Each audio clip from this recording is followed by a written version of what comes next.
Hello everyone, welcome to knowledge plus. इस video में आज हम लोग एनसीईआरटी हिस्ट्री क्लास 9 चैप्टर 2 पढ़ने जा रहे हैं। आइए शुरू करते हैं आज का वीडियो। आज का हमारा जो टॉपिक है चैप्टर 2 में socialism in Europe and the Russian revolution, यानी यूरोप में सोशलिज्म कैसे फैला और रशियन रिवोल्यूशन क्यों हुआ, कैसे हुआ, उसके बारे में हम लोग पढ़ने जा रहे हैं। इसके पहले हम लोग फ्रेंच रिवोल्यूशन के बारे में काफ़ी डिटेल में पढ़े थे। तो आइए शुरू करते हैं आज का वीडियो। तो सबसे पहला सेक्शन यहाँ पे कि the age of social change, यानी कि एक सोशल चेंज का एक एज आया। एज कहने मतलब एक मौसम आया ऐसा, मतलब एक लंबा पीरियड चला जिसमें सोशल चेंज हुआ हर जगह। In the previous chapter you read about the powerful ideas of freedom and equality in the circulated in the Europe after the French revolution. कह रहा है कि पिछले चैप्टर हम लोग पढ़े थे किस तरीके से फ्रीडम का आइडिया और फ्रेंच रिवोल्यूशन में यूरोप, मतलब कि फ्रीडम का आइडिया और इक्वलिटी का आइडिया जो है कैसे यूरोप में फैला फ्रेंच रिवोल्यूशन के बाद। The French revolution opened up the possibility of creating a dramatic change in the way in which the society was structure. French revolution एक पॉसिबिलिटी ओपन किया यहाँ पे, क्रिएटिंग अ ड्रामेटिक चेंज, मतलब कि एक dramatic change करने का in the way in which society was structure, जिस तरह से सोसाइटी इस तरीके बना हुआ था। As you have read before the 18th century society was broadly divided into states and orders and it was aristocracy and church which controlled economic and social power. क्या करें कि जैसे हम लोग पहले पढ़ चुके हैं कि 18वीं शताब्दी के पहले सोसाइटी जो था ब्रॉडली डिवाइडेड था, स्टेट्स में, ऑर्डर में, डिफरेंट स्टेट डिफरेंट ऑर्डर में डिवाइडेड था। And is aristocracy and church, वहाँ पे अरिस्टोक्रेसी था, चर्च था जो इकोनॉमिकली कंट्रोल करता था सोशल पावर को। Suddenly after the revolution it seemed possible to change this after, लेकिन रिवोल्यूशन के बाद तुरंत, कह रहा है कि रिवोल्यूशन के तुरंत बाद ऐसा लगा कि सब कुछ चेंज हो जाएगा। In many parts of the world including Europe and Asia, दुनिया के कई क्षेत्रों में, यहाँ यूरोप और एशिया को इंक्लूड करते हुए भी, new ideas about individual rights and who controlled social power began to discussed.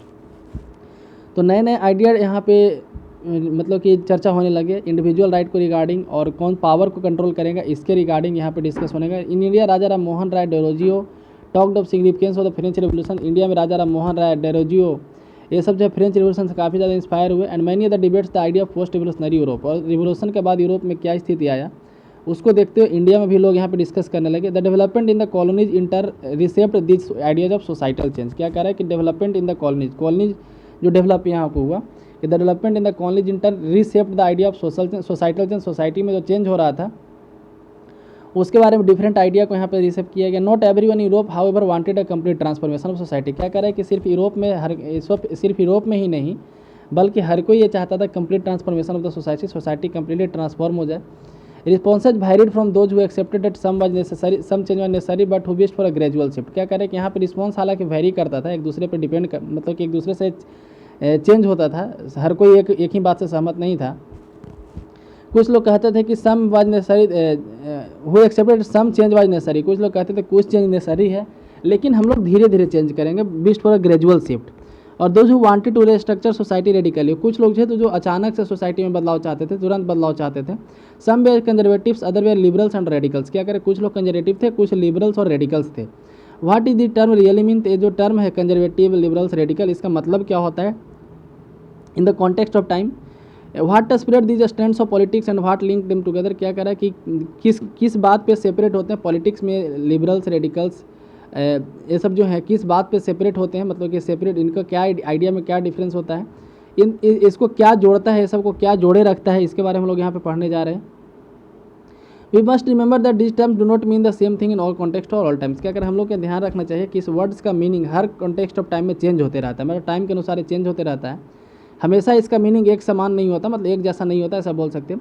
We will look briefly at some of the important political tradition of the 19th century. 19th century में जो important political tradition था उसके बारे में हम लोग यहाँ पे पढ़ेंगे, ब्रीफली पढ़ेंगे। And see how the influence change, और देखें किस तरीके से चेंज को इन्फ्लुएंस करते हैं ये लोग।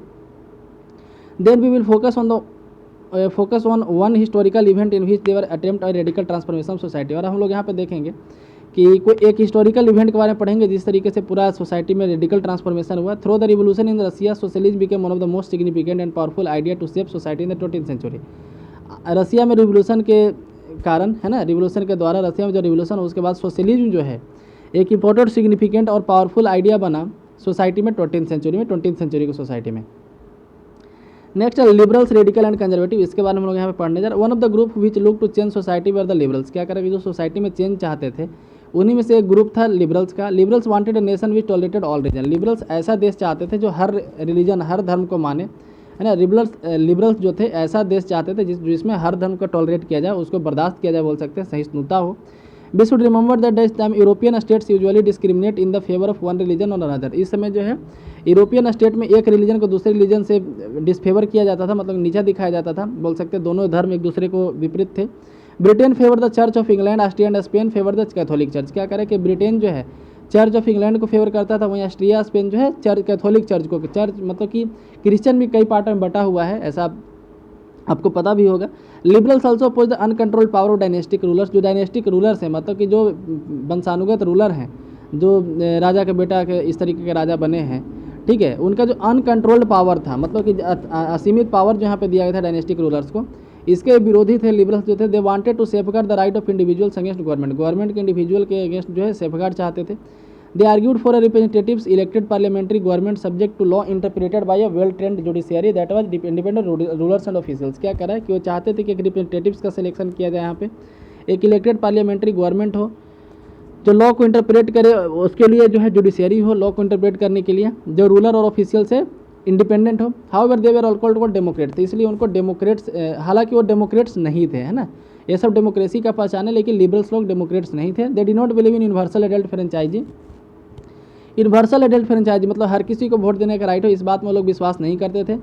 They felt main of property mainly should have the vote. क्या करें उनको वो लोग ऐसा, उनको ऐसा मतलब वो ऐसा सोचते थे कि जिसके पास संपत्ति है वही लोग सिर्फ वोट दे तो ठीक रहेगा। They also didn't want to women for, मतलब को वीमेन को भी वोट देने का राइट नहीं देना चाहते थे। In contrast radicals wanted a nation in which government was based on the majority of countries population. वहीं रेडिकल जो लोग थे वो चाहते थे कि गवर्नमेंट जो हो वो कंट्री के मेजोरिटी पॉपुलेशन के आधार पे हो, मतलब कि मेजोरिटी जो मतलब कि जिस धर्म के लोग या जिस जाति के लोग वहाँ पे ज़्यादा रहते हैं उसी धर्म का वहाँ पे गवर्नमेंट हो। मैनी सपोर्टेड वुमेन सफरगेट मूवमेंट्स, तो कई लोग जो है वुमेन के जो वोट देने के राइट को सपोर्ट करते थे रेडिकल्स में से। Unlike liberals they oppose the privilege of land great land owners. क्या करा है कि जो ग्रेट लैंड ओनर्स था, ठीक है, फैक्ट्री ओनर्स था, उसके जो प्रिविलेज थे उसको अपोज करते थे। They were are not against the existence of private property. क्या कह रहा है कि प्राइवेट प्रॉपर्टी के अगेंस्ट नहीं थे, लेकिन concentration of property in hand of you, कुछ ही लोगों के हाथ में जो प्रॉपर्टी था उसके वो विरोध में थे, प्राइवेट प्रॉपर्टी के विरोध में नहीं थे। Conservatives were oppose to radicals and liberals. क्या करें, कंजर्वेटिव को अपोज किया गया रेडिकल्स और लिबरल्स में, मतलब कि कंजर्वेटिव अपोजिट थे लिबरल्स और रेडिकल्स के।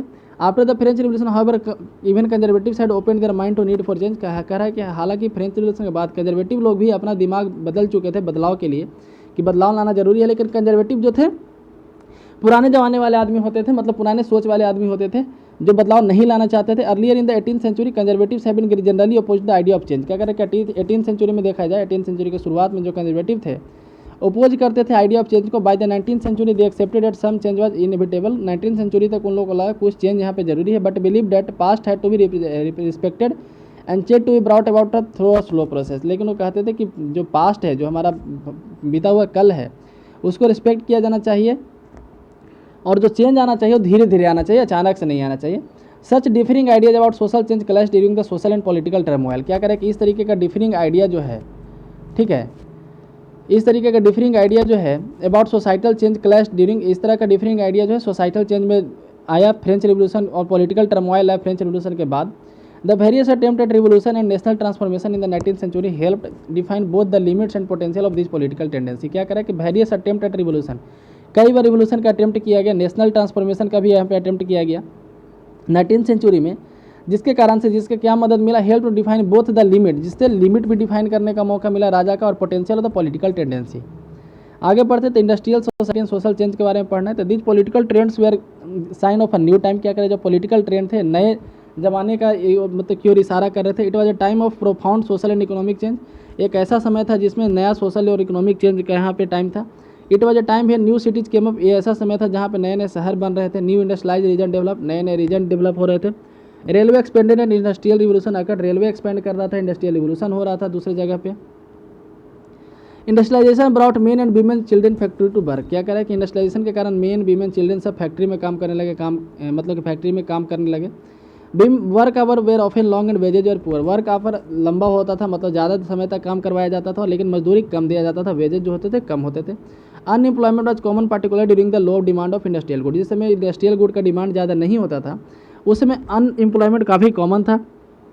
Housing and sanitation were problem since towns were growing rapidly. Housing और सैनिटेशन का प्रॉब्लम था क्योंकि टाउन यहाँ पे काफ़ी तेज़ी से ग्रो कर रहे थे। Liberals and radical search for solution to this issue. ये सब इशू को सर्च करने के लिए लिबरल्स और रेडिकल्स यहाँ पे सोल्यूशन ढूंढ रहे थे। आगे बढ़े तो almost all industries are the property of individuals. जितना भी इंडस्ट्री था सब किसी इंडिविजुअल आदमी का प्रॉपर्टी था, किसी एक आदमी का संपत्ति था। Liberals and radical themselves were often property owners and employ. Liberals और रेडिकल जो थे अधिकांशतः प्रॉपर्टी ओनर्स थे या फिर एम्प्लॉयर थे जो लोगों को एम्प्लॉय देते थे। Having made their wealth through the industrial ventures. क्या कह रहा है, ट्रेड के थ्रू, इंडस्ट्रियल वेंचर्स के थ्रू काफ़ी उनके पास पैसा हो गया था। They felt such efforts should be encourage that is benefits would be achieved if the workforce in the economy of healthy citizens were educated. तो क्या कह रहे थे, इसलिए उनके द्वारा ऐसा लगता था कि कुछ चेंज की ज़रूरत है यहाँ पे, ताकि जो यहाँ पे सोसाइटी है उसको बेनिफिट हो सके, जो सिटीजन है वो थोड़ा सा हेल्दी हो सके, एजुकेटेड हो सके। Oppose to the privilege of old aristocracy head by the birth. क्या करें, जो पुराना सिस्टम था कि बाय बर्थ उसको जो है कुछ राइट मिलता है। They firmly believe in the value of individual effort. ये लोग बिलीव करते थे इंडिविजुअल एफर्ट में कि एक आदमी कितना प्रयास करता है उसी के आधार पर उसको पावर मिलना चाहिए, वैल्यू मिलना चाहिए। Labour and enterprise. If the freedom of individuals was insured, if the poor could labour and those with capital could operate without restraint, they believe that society would develop. क्या कह रहा है कि वो लोग चाहते थे, मतलब कि वो लोग ऐसा मानते थे कि यदि पुअर लोग मेहनत करेगा, है ना, those with capital could operate without resistance, जिनके पास पूंजी हो बिना किसी रिस्ट्रेंट के, बिना किसी रुकावट के काम करेंगे, तभी सोसाइटी डेवलप करेगा। Many working man and women who wanted change in the world rallied around the liberals and radicals group and party in the early 19th century. 19th century के स्टार्ट में बहुत सारे वर्किंग मैन और women जो है यहाँ पे who wanted change in the world, जो दुनिया में चेंज चाहते थे, रैली किए यहाँ पे लिबरल्स और रेडिकल के साथ मिल करके 19th सेंचुरी के शुरुआत में। सब nationalist liberals and radicals wanted revolution to put on the into king of government established in the Europe in 1815। 1815 में जो राजा का एस्टेब्लिशमेंट हुआ था यहाँ पे, उसको खत्म करने के लिए कुछ नेशनलिस्ट लोग, लिबरल्स लोग, रेडिकल्स लोग यहाँ पे रिवोल्यूशन चाहते थे। In France, Italy, Germany and Russia they became revolutionaries and work overthrow existing monarchy. France में, इटली में, जर्मनी में, रसिया में जो वहाँ का मोनार्की था उसको लोग खत्म कर दिया। Nationalist talk of the revolution that would create nations where all citizens. Nationalist एक ऐसा रिवोल्यूशन चाहते थे जहाँ पे एक ऐसा नेशन बनाएंगे जहाँ all citizens have equal right, जहाँ पे हर सिटीजन को इक्वल राइट होगा, इक्वल पावर होगा। After 1815 Giuseppe Mazzini an Italian nationalist conspired with other to achieve this in Italy. 1815 में मेजनी जो है इटली में अचीव करने में सक्सेसफुल रहा। Nationalist elsewhere including India read his writing. Mazzini के द्वारा जो भी लिखा जाता था उसको पूरे दुनिया में जो नेशनलिस्ट लोग थे पढ़ते थे। यहाँ तक कि इंडिया उस समय भी अंग्रेज का गुलाम था, तो इंडिया में भी जो पढ़े लिखे लोग थे मेजनी की बातों से सहमत होते थे, पढ़ाई करते थे, उसके बारे में पढ़ते थे, उसके लिखे हुए जो भी मैटर होता था उसको। अब the coming of socialism to Europe. Europe में सोशलिज्म आया कैसे? The perhaps one of the most far reaching vision of how society should be structure was socialism. क्या कर रहा है कि उस समय एक जो विजन था कि आखिर रिवोल्यूशन के बाद सोसाइटी होगा कैसा, राजा जब हटेगा तो राज करेगा कौन, सोसाइटी चलेगा कैसे, तो उसके लिए एक स्ट्रक्चर यहाँ पे था सोशलिज्म का। By the mid 19th century in Europe socialism was well known body of ideas that attracted wide spread attention. क्या कह रहा है कि मिड 19th सेंचुरी में यूरोप में सोशलिज्म एक वेल नोन आइडिया था, है ना, that attracted wide spread attention, जो पूरी दुनिया में अटेंशन अट्रैक्ट किया। Socialist were against private property. Socialist जो है प्राइवेट प्रॉपर्टी के अगेंस्ट होते हैं and saw it at the root of all social ills of the time. क्या कर, और इनके अनुसार, सोशलिस्ट के अनुसार, और यही सबसे मतलब कि सारे बीमारी का जड़ होता है बोल सकते हैं। Why individuals own the property that gave employment but the proprietor were concentrate only with the personal gain and not with the welfare of those who made the property productive. क्या करें कि individual own the property that employment, ठीक है, individual जो है ऐसा property own करे जो एम्प्लॉयमेंट देता हो, लेकिन प्रॉपर्टी जो कुछ ही यादों में, कुछ ही लोगों के हाथ में कॉन्सेंट्रेटेड है, ठीक है, और उनके पास प्रॉपर्टी नहीं है जो मेहनत करते हैं। जो मेहनत नहीं करते हैं उनके पास प्रॉपर्टी, ऐसा इन लोगों का कहना था। जैसे फैक्ट्री का मालिक है, फैक्ट्री का मालिक दिन पे दिन अमीर होता जाता है और मजदूर जो है काफ़ी कम पेमेंट मिलता है उन लोगों को, तो काम तो मजदूर करते हैं लेकिन संपत्ति बढ़ता है मालिक का, ऐसा इन लोगों का सोच है। If the society as a whole rather than a single individual control property. क्या करेगी यदि सोसाइटी एज अ होल यदि प्रॉपर्टी को कंट्रोल करो, सिंगल इंडिविजुअल को नहीं, मतलब कोई एक आदमी का प्रॉपर्टी ना हो, पूरे समाज का प्रॉपर्टी हो, सब कुछ सरकारी हो जाए, more attention would be paid to collective social interest, तो फिर यहाँ पे सोशल इंटरेस्ट पे ज़्यादा ध्यान दिया जाएगा। Socialism wanted this change and campaign for it. Socialism लोग इस तरीके का चेंज चाहते थे और इसके लिए कैंपेन किए। How could a society without property operate would be the basis of socialist society. क्या करे, क्या कोई सोसाइटी ऐसे ऑपरेट कर सकता है कि जहाँ पे कोई प्रॉपर्टी ना हो। व्हाट वुड द बेसिस, ऐसे सोशलिस्ट सोसाइटी का बेसिस क्या होगा? तो socialist have different visions of the future. क्या करें, सोशलिस्ट का जो डिफरेंट विजन ऑफ फ्यूचर था, मतलब भविष्य के लिए जो उनका विजन था डिफरेंट था। Some believed in the idea of cooperative, कुछ लोग कोऑपरेटिव के आइडिया में बिलीव करते थे। रॉबर्ट ओवेन 1771 से 1858 तक, a leading English manufacturer sought to build a cooperative community called New Harmony in Indiana. Indiana USA में एक क्या बोलते हैं स्टेट है, तो इंडियाना में जो है वो एक कोऑपरेटिव कम्युनिटी बनाना चाहते थे। Other socialist failed that cooperative could not be built on a wide scale only through individual initiative, they demanded the government encourage cooperative. क्या करें कि बहुत सोशलिस्ट ऐसा महसूस करते थे, उनको ऐसा लगता था कोऑपरेटिव जो है इतने बड़े स्केल पर नहीं बनाना चाहिए, ओनली थ्रू इंडिविजुअल इनिशिएटिव, है ना, किसी एक आदमी के इनिशिएटिव के आधार पर वो लोग डिमांड करते थे गवर्नमेंट के द्वारा कोऑपरेटिव को बनाया जाए। In France for instance Louis Blanc wanted the government to encourage cooperative and replace capitalist enterprises. France में जो है लुइस ब्लैंक के द्वारा डिमांड किया गया कि कोऑपरेटिव को इनकरेज किया जाए और कैपिटलिस्ट इंटरप्राइज है उसको यहाँ पे हटाया जाए, रिप्लेस किया जाए। This cooperatives were to be association of people who produced goods together and divided the profit according to the work done by members. ये प्रॉफिट जो है, this profits were to be association of people, ये profit जो है people के association के रूप में वर्क करता था। वो प्रोड्यूस्ड गुड, जो सामान प्रोड्यूस करता था आपस में, and divided the profit according to the work, और जो जितना काम करता था उसके हिसाब से प्रॉफिट बांट लेता था। Karl Marx 1883 and Friedrich Engels 1820 से 95 तक added other idea to this body of arguments. तो इसमें और इनके द्वारा आइडिया जोड़ा गया, कार्ल मार्क्स के द्वारा, फ्रेडरिक एंगल्स के द्वारा। Marks argued that industrial society was capitalist. क्या कह रहा है कि मार्क्स के द्वारा कहा गया, कार्ल मार्क्स के द्वारा, कि इंडस्ट्रियल सोसाइटी जो है कैपिटलिस्ट है। Capitalist own the capital invested in the factories, capitalist के पास पूंजी होता है जो फैक्ट्री में ओन करते हैं। And profit of capitalist was produced by worker, लेकिन जो फैक्ट्री में जो प्रोडक्शन होता है तो वर्कर के द्वारा किया जाता है, प्रॉफिट जो होता है वर्कर के द्वारा करवाया जाता है। The condition of worker could not improve as long as profit was accumulated by private capitalist. तो जो वर्कर का कंडीशन है तब तक नहीं सुधरेगा जब तक प्रॉफिट यहाँ पे प्राइवेट कैपिटलिस्ट के द्वारा न बन करके बल्कि वर्कर को मिलेगा, तब तक कैपिटल, मतलब कि जब तक वर्कर को प्रॉफिट का हिस्सा नहीं मिलेगा तब तक जो है उनका स्थिति नहीं सुधरेगा।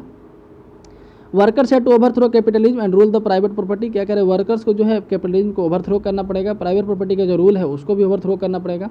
Marks believe that for to free themself from capitalist exploitation workers had to construct a radically socialist society where all property was socially controlled. क्या करके मार्क्स ऐसा बिलीव करते थे कि उनको फ्री करने के लिए, है ना, that to free themself from capitalist explosion, capitalist exploitation से फ्री करने के लिए workers had to construct radically socialist society, workers को एक रेडिकली सोशलिस्ट सोसाइटी क्रिएट करना पड़ेगा where all property was socially control, जहाँ पे पूरा प्रॉपर्टी जो सोशली कंट्रोल्ड है, समाज के द्वारा कंट्रोल किया जाता है।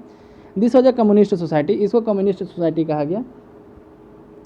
He was convinced that workers would Triumph in their conflict with capitalist, a communist society was the natural society of the future. क्या कह रहा है कि इनके द्वारा कहा है कम्युनिस्ट सोसाइटी ही फ्यूचर का नेचुरल सोसाइटी बनेगा। तो यहाँ पे सोशलिस्ट और कम्युनिस्ट के बीच में अंतर क्या हुआ कि सोशलिस्ट जो है प्राइवेट प्रॉपर्टी को ओन करने के विरोध में नहीं थे, ठीक है, लेकिन वो चाहते थे कि प्रॉपर्टी किसी एक हाथ में कॉन्सेंट्रेटेड नहीं हो। सोशलिस्ट चाहते हैं कि प्राइवेट प्रॉपर्टी या तो नहीं हो या फिर हो तो किसी एक हाथ में कॉन्सेंट्रेटेड नहीं, ऐसा नहीं हो कि किसी एक आदमी के पास 500 बीघा ज़मीन और किसी के पास 2 कट्ठा भी नहीं है, तो इस तरीके का नहीं हो।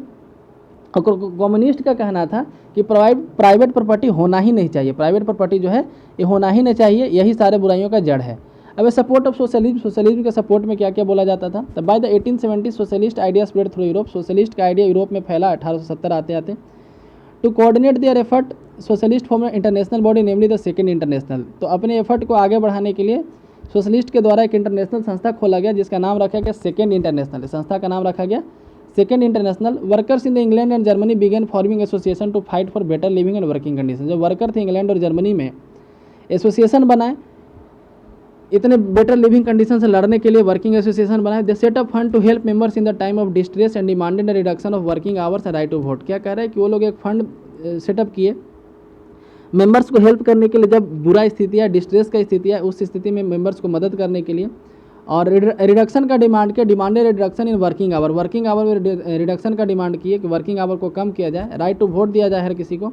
इन Germany this association work closely with the social democratic party, Germany में जो एसोसिएशन है काफ़ी क्लोजली वर्क करता था सोशल डेमोक्रेटिक पार्टी से। And help it win parliamentary seat, जो पार्लियामेंट्री सीट जितने भी मदद किया। By 1905 socialist and trade unionist form the labour party in Britain, 1905 तक सोशलिस्ट और ट्रेड यूनियन जो है यहाँ पे लेबर पार्टी बनाया ब्रिटेन में, and socialist party in France, France में सोशलिस्ट पार्टी बनाया। How ever till 1914 socialist never succeeded in forms of government in Europe. क्या करें कि 1914 तक, है ना, हाउ एवर टिल 1914 1914 तक socialist never succeeded in forming a government in Europe, Europe में कहीं भी उनका गवर्नमेंट नहीं बना फर्स्ट वर्ल्ड वार तक। Represented by strong figures in parliamentary politics, लेकिन पार्लियामेंट्री पॉलिटिक्स में सोशलिस्ट का दबदबा बढ़ता जा रहा था। Their idea did shape legislation, उनका आइडिया जो है अब लेजिस्लेशन का रूप ले रहा था, मतलब कानून में उनका आइडिया को जगह मिल रहा था क्योंकि उनका संख्या बढ़ रहा था। But government continue to be run by conservative, लेकिन गवर्नमेंट आज भी जो है पुराने जैसा ही, मतलब कि जो मेजोरिटी लोग था उन्हीं के द्वारा कंट्रोल किया जा रहा था। अब नेक्स्ट है the Russian revolution. It is one of the least industrialise European state in this situation was reversed. क्या करें कि in one of the least industrialise of European state, European state में इंडस्ट्रियल, रसिया उस समय तक काफ़ी कम इंडस्ट्रियलाइज था, तो वहीं पे लिखा है कि in the least industrialise of European state this situation was reversed. Socialist took over the government in Russia, socialist जो है रसिया में गवर्नमेंट बना लिए यहाँ पे through the October revolution of 1917, 1917 में अक्टूबर रिवोल्यूशन के थ्रू सोशलिस्ट रसिया में गवर्नमेंट बना लिए। The fall of monarchy in February 1917, February 1917 में मोनार्की खत्म हुआ यहाँ पे। And the event of October are normally called Russian revolution, और अक्टूबर में बहुत सारा इवेंट हुआ जिसको हम लोग रसियन रिवोल्यूशन के नाम से जानते हैं। Next, how did this come about, आखिर हुआ कैसे। Whatever the social and political condition Russia where the revolution occurred, तो रसिया में उस समय क्या सोशल और पॉलिटिकल कंडीशन था जिस समय रिवोल्यूशन हुआ। To answer this question let us look at Russia a few year before the revolution, तो रिवोल्यूशन के कुछ साल पहले रसिया का क्या स्थिति था उसके बारे में हम लोग यहाँ पढ़ लेते, तब हम लोग बेहतर रूप से समझ पाएंगे कि क्यों रिवोल्यूशन वहाँ पे हुआ था। तो सबसे पहले हमें पढ़ना था रशियन एम्पायर, रशियन एम्पायर के बारे में कि 1914 जार निकोलस सेकेंड रूल्ड रसिया इन एम्पायर, 1914 में जार निकोलस सेकेंड के द्वारा रसिया और उसके एम्पायर को रूल किया जाता था। Beside the territory around Moscow the Russian empire include current Finland, तो क्या करें मॉस्को के आसपास का जो टेरिटरी है वो तो था ही रसिया में, इसके अलावा आज का जो फिनलैंड है, Latvia, Lithuania, Estonia, Poland, Ukraine, Belarus, ये सब भी रसिया के अंदर ही आता था। It stage to the Pacific and comply to the central Asian state as well as Georgia, क्या करें कि इसके अलावा जॉर्जिया, आर्मेनिया, अजरबैजान, ये सब इसमें आता था।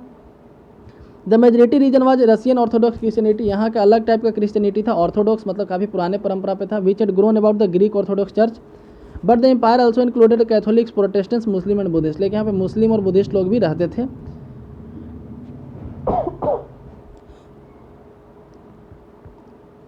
आप यहाँ पे रसिया का मैप देख सकते हैं, है ना, रशियन एम्पायर को दिखाया गया यहाँ पे। आगे इकोनॉमी एंड सोसाइटी, तो उस समय इकोनॉमी क्या था रसिया का और सोसाइटी उस समय कैसा था रसिया का, उसके बारे में लोग पढ़ने जा रहे हैं। At the beginning of 20th century the vast majority of Russian people were agriculturist, 20th century के स्टार्ट में अधिकांशतः जो रशियन पॉपुलेशन था यहाँ पे एग्रीकल्चर करते थे, खेती करते थे। About 85% of Russian empire population earn with their living from agriculture, लगभग 85% जो रशियन एम्पायर है पॉपुलेशन का, मतलब रशियन एम्पायर का जो पॉपुलेशन है 85% एग्रीकल्चर से अपना जीवन यापन करते थे। This proportion was higher in most European countries, क्या करें कि ये प्रोपोर्शन जो है हायर है अधिकांश यूरोपियन कंट्रीज में। For instance in Germany and France the proportion was between 40% and 50%, क्या करें कि जर्मनी और फ्रांस के बीच में ये जो प्रोपोर्शन था 40 से 50% था। In the empire cultivators produced for the market as well as for their own needs, और Russia was a major exporter of grain. तो कहा जा रहा है कि एम्पायर में कल्टिवेटर जो थे यहाँ पे मार्केट के लिए प्रोड्यूस करते थे, cultivator produced for the market as well as for their own needs, यहाँ तक कि अपने ज़रूरत के लिए भी, ठीक है। और रसिया उस समय मेजर एक्सपोर्टर था ग्रेन का। Industry was found in pockets, industry उस समय काफ़ी छोटे छोटे पॉकेट्स में पाए जाते, मतलब कि एक जगह कॉन्सेंट्रेटेड नहीं थे, कहीं कहीं दूर दूर, मतलब स्पार्सली, मतलब कि स्कैटर थे बोल सकते हैं। Prominent industrial area were Saint Petersburg and Moscow, जो इंडस्ट्रियल एरिया यहाँ पे प्रोमिनेंट इंडस्ट्रियल एरिया था वो था सेंट पीटर्सबर्ग और Moscow. Craftsman undertook much of the production, craftsman जो है ज़्यादा प्रोडक्शन यहाँ पे किया करते थे। But large factories existed alongside craft workshop, लेकिन क्राफ्ट वर्कशॉप के अलावे भी बड़ा बड़ा फैक्ट्री यहाँ पे एग्जिस्ट करता था। Many factories were set up in the 1890, 1890 के आसपास बहुत सारा फैक्ट्री सेटअप हुआ। वे रसिया रेलवे नेटवर्क एक्सटेंडेड, जब रसिया का रेलवे एक्सटेंड किया गया उस समय। And foreign investment industry increase, और इंडस्ट्री में फॉरेन इन्वेस्टमेंट इंक्रीज किया।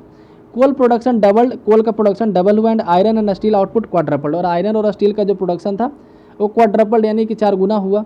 Bye the 1900 in some area factory workers and craftsmen और ऑलमोस्ट इक्वल इन नंबर, कहीं कहीं मतलब 1900 आते आते फैक्ट्री वर्कर और क्राफ्टमैन जो है दोनों लगभग इक्वल नंबर में हो गए थे, जितने फैक्ट्री वर्कर उतने craftsman. Most industry was private property of industrialist, अधिकांशतः जो इंडस्ट्री था इंडस्ट्रियलिस्ट के हाथ में था, प्राइवेट प्रॉपर्टी था। Government supervise large factories to ensure minimum wage and limited hours of work, क्या करे गवर्नमेंट जो बड़ा बड़ा फैक्ट्री था उसके ऊपर सुपरविजन रखता था ताकि यहाँ पे मिनिमम वेज जो रिक्वायरमेंट वेज है उतना दिया जाए, लिमिटेड आवर पे काम कराया जाए। But factory inspector couldn't prevent rules being broken, क्या कराए लेकिन फैक्ट्री इंस्पेक्टर जो है यहाँ पे रूल्स को तोड़ने से प्रिवेंट नहीं कर पाते थे। In craft unit and small workshop the working day was sometimes 15 hour, क्या करें क्राफ्ट यूनिट में या फिर छोटे मोटे वर्कशॉप जो वर्किंग डे था लगभग 15 घंटे के आसपास होता था, कंपेयर्ड विद 10 और 12 आवर इन द फैक्ट्रीज, बल्कि फैक्ट्री में देखा तो 10 से 12 घंटे के आसपास होता था। Accommodation varied from room to dormitories, accommodation था वो वेरी करता था, मतलब कि उनके रहने का जो स्टैंडर्ड था वो वेरी करता था। Workers have a divided social group, workers में भी काफ़ी ज़्यादा सोशल ग्रुप डिवाइड में थे। Some had a strong link with the village from which they come, कुछ लोगों के पास गांव से स्ट्रॉन्ग लिंक था जहां से वो आते थे।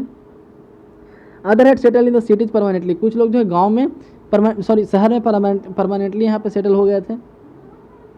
Workers were divided by skill, worker जो है स्किल के साथ डिवाइडेड था, स्किल के आधार पर। A metal worker of Saint Petersburg recalled metal workers considered themselves aristocrat among other workers, their occupation divided more training and skill. जैसे metal worker जो होते थे अपने आप में बाकी वर्कर से ज़्यादा स्ट्रॉन्ग, मतलब कि ज़्यादा स्किलफुल समझते थे, क्योंकि उनके लिए एक अलग स्किल सीखना पड़ता था। Women made up 31% of the factory labour force by 1914, 1914 तक जो जितना फैक्ट्री लेबर फोर्स है उसका वुमेन 31% हुआ करते थे। But they were paid less than man, लेकिन उनको आदमी से कम पेमेंट मिलता था, between half and the 3/4 of men's wage, है ना। आदमी का जो वेज है, मजदूरी है, उसका आधा से भी कम या 3/4 के आसपास। डिवीजन से among worker showed themself in the dress and manner too, division जो है वर्कर के बीच में उनका ड्रेस और उनके मैनर से भी दिखता था। Some workers found association with to help members in the time of unemployment और फाइनेंशियल हार्डशिप, कुछ वर्कर जो है यहाँ पे एसोसिएशन बनाए, एसोसिएशन फॉर्म किए मेंबर्स को मदद करने के लिए, to help member in the time of unemployment के समय मदद करने के लिए, फिर फाइनेंशियल हार्डशिप जब आता है लोगों में तब उस समय मदद करने के लिए। Despite divisions worker didn't unite to strike work, क्या करें कितने डिवीजन के बाद भी worker did unite to strike work, division के बावजूद जो है हड़ताल करने के लिए, काम को रोकने के लिए वर्कर्स यूनाइट हो जाते थे, एकता में आ जाते थे। When they disagreed with employer, जब वो एम्प्लॉयर से डिसएग्री करते थे अबाउट डिसमिसल और वर्क कंडीशंस। दिस स्ट्राइक टूक place frequently in the textile industry, textile जो है अधिकांशतः टेक्सटाइल इंडस्ट्री में होता था, 1896-97 में होता था, 1896-97 के ज़माने में। And the metal industry in 1902, उसके कुछ दिन बाद मेटल इंडस्ट्री में भी स्ट्राइक होने लगा। In the country side peasant cultivated most of the land, country में मतलब कि गाँव में देखा जाए तो पीजेंट जो अधिकांशतः लैंड को कल्टिवेट करते थे। But the nobility the crown and Orthodox church own large property, लेकिन जो नोबिलिटी लोग थे, क्राउन थे, जो चर्च के लोग थे, उनके पास ज़्यादा संपत्ति होता था। Like workers the peasants too were divided, worker की तरह पीजेंट भी काफ़ी ज़्यादा डिवाइडेड था। They were also deeply religious, वो भी काफ़ी ज़्यादा रिलीजियस थे। But except in few cases that no respect for the nobility, क्या कह रहा है कि कुछ केस को छोड़ करके उनके लिए नोबिलिटी जो है कोई रिस्पेक्ट नहीं था। Nobles got their power and position through their service to the tsar, noble जो है अपना पावर और पोजीशन यहाँ पे जार यानी कि राजा को सर्विस दे करके पाते थे, न कि लोकल पॉपुलरिटी के आधार पे। This was unlike France where during the French revolution Britain peasants respected nobles and fought for them, क्या कह रहा है कि ये फ्रेंच रिवोल्यूशन की तरह नहीं था, जैसे कहीं कि क्या था कि नोबेल लोग जो थे पीजेंट की तरह से काम करते, मतलब कि फाइट किए वहाँ पे फ्रेंच रिवोल्यूशन में, ठीक है। कहीं कहीं जो है पीजेंट जो है रिस्पेक्ट करते थे नोबेल्स को, फ्रांस के कई इलाके में। In Russia peasants wanted the land to the nobles to given to them, Russia में पीजेंट चाहते थे कि नोबेल्स के पास जो ज़मीन है उनको दिया जाए। फ्रीक्वेंटली दे रिफ्यूज टू पे रेंट, अधिकांशतः वो लोग जो है रेंट देने से मना करते थे। इवन मर्डर लैंडलॉर्ड, कभी कभी ज़मींदार का मर्डर भी कर देते थे। इन 1902 this occurred on a large scale, 1902 में काफ़ी बड़े स्तर पे हुआ इन रसिया, साउथ रसिया में खास करके। And in 1905 such incident took place all over Russia, और 1905 में ऐसा इंसिडेंट पूरे रसिया में होने लगा। Russian peasant were different from the European peasant, Russia का जो पीजेंट था वो यूरोपियन पीजेंट से थोड़ा डिफरेंट होते थे कई तरीके में। They pulled their land together periodically and their commune यानी mir divided according to the need of individual farmers, क्या करें कि ज़मीन को मतलब पीरियडिकली जो है आपस में जोतते थे मिलजुल करके, मतलब और अपना जो हिस्सा जो है वो अपने ज़रूरत के हिसाब से बांट लेते थे, ठीक है। तो आज के वीडियो में बस इतना ही। हम लोग नेक्स्ट टॉपिक जो है सोशलिज्म में रसिया, वहाँ से कल पढ़ेंगे। यदि वीडियो पसंद है तो लाइक करें, चैनल को सब्सक्राइब करें। धन्यवाद।